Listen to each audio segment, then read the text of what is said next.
Assalamualaikum warahmatullahi wabarakatuh. Perkenalkan, nama saya Muhammad Muzali dengan NIM 25106070019. Saya dari Prodi Arsitektur. Video ini adalah tugas mata kuliah Jurusan Islamiyah, dan di sini saya akan menjelaskan mengenai sejarah pemikiran fikih. Dalam penelusuran sejarah intelektual Islam, pilar terpenting dalam kehidupan umat muslim yaitu adalah fikih.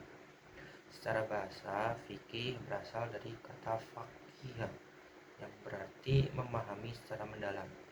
Namun, secara istilah, para ulama seperti Imam Syafi'i mendefinisikannya sebagai ilmu tentang hukum-hukum syariat yang bersifat amaliyah atau praktis, yang digali dari dalil-dalil yang terperinci. Penting untuk kita pahami bahwa fikih bukanlah suatu statis. Ia adalah hasil ijtihad, sebuah proses berpikir yang panjang dan dinamis untuk menjawab tantangan zaman. Fikih mencakup segala aspek kehidupan, mulai dari ibadah yang mengatur hubungan kita dengan Sang Pencipta, hingga muamalah, muamakat, dan jinayah yang mengatur hubungan antar manusia. Mari kita telusuri bagaimana pemikiran besar ini berevolusi dari zaman Rasulullah hingga era modern saat ini. Yang pertama, masa pertumbuhan pada zaman Nabi dan sahabat. Pada masa Rasulullah SAW, fikih sangatlah sederhana. Rasulullah adalah satu-satunya sumber hukum. Jika ada persoalan, para sahabat langsung bertanya kepada beliau dan wahyu pun turun sebagai jawabannya. Namun, setelah beliau wafat, mulailah babak baru, masa sahabat.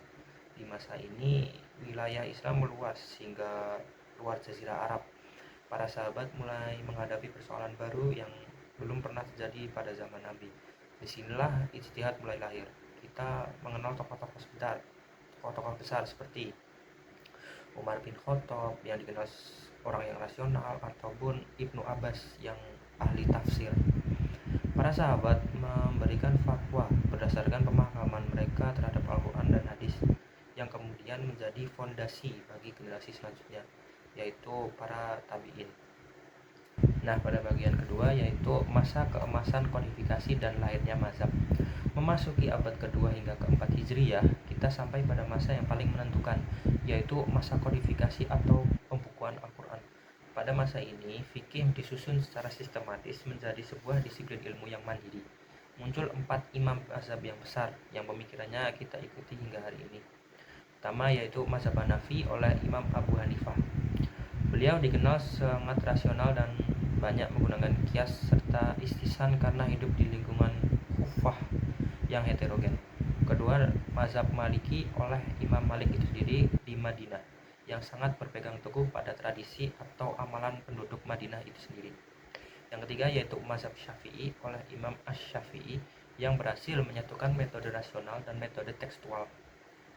Dan keempat, mazhab Hanbali oleh Imam Ahmad bin Hambal yang sangat berpegang teguh pada teks-teks hadis. Perbedaan di antara mereka bukanlah sebuah perpecahan, melainkan rahmat dan kekayaan intelektual Islam itu sendiri. Pada bagian ketiga, masa taklid dan kemandekaan.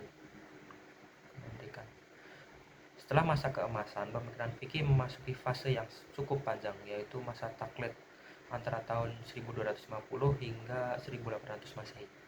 Pada periode ini, semangat ijtihad atau menggali hukum secara mandiri mulai menurun. Sebagian besar ulama merasa bahwa hukum yang dirumuskan oleh imam-imam mazhab terdahulu itu sudah cukup lengkap. Akibatnya, umat Islam cenderung melakukan taklid atau hanya mengikuti pendapat mazhab secara kaku tanpa melihat konteks perubahan zaman. Fikih yang dulunya dinamis menjadi sangat formalistik, namun di sisi lain masa ini memberikan kontribusi dalam pelestarian kitab-kitab fikih klasik melalui penulisan syarah atau penjelasan-penjelasan detail terhadap karya para imam terdahulu. Yang selanjutnya adalah era modern dan kebangkitan ijtihad. Memasuki abad ke-19 hingga sekarang, dunia berubah dengan sangat cepat. Revolusi industri, teknologi, hingga masalah medis modern menuntut jawaban hukum yang baru. Disinilah muncul masa modern. Ulama-ulama kontemporer mulai menyerukan kembali pentingnya pintu ijtihad yang dibuka lebar-lebar. Fikih kontemporer kini membahas hal-hal yang tidak ada di kitab klasik seperti hukum transaksi digital, bayi tabung, hingga konsep kewarganegaraan dalam negara modern. Di masa ini, kita juga mengenal metode ijtihad kolektif di mana para ahli dari berbagai disiplin ilmu duduk bersama lembaga fatwa untuk merumuskan hukum yang relevan dengan kebutuhan zaman tanpa meninggalkan prinsip-prinsip syariat. Perjalanan sejarah pemikiran fikih mengajarkan kita bahwa Islam adalah agama yang sesuai untuk setiap waktu dan tempat. Dari kesederhanaan di zaman Nabi, ketegasan metodologi di masa Imam Mazhab, hingga adaptabilitas di era modern. Fikih tetap menjadi panduan bagi umat untuk menjalankan sebuah syariat. Memahami sejarah ini penting agar kita memiliki sikap yang bijak terhadap perbedaan pendapat. Perbedaan mazhab bukanlah alasan untuk kita berselisih, melainkan bukti betapa luasnya rahmat Allah dalam memudahkan hambanya. Semoga dengan mempelajari sejarah ini kita bisa menjadi pribadi yang lebih mendalam dan memahami agama lebih terbuka dalam menghadapi perubahan. Demikian penjelasan dari saya. Kurang dan lebihnya saya minta maaf. Wassalamualaikum warahmatullahi wabarakatuh.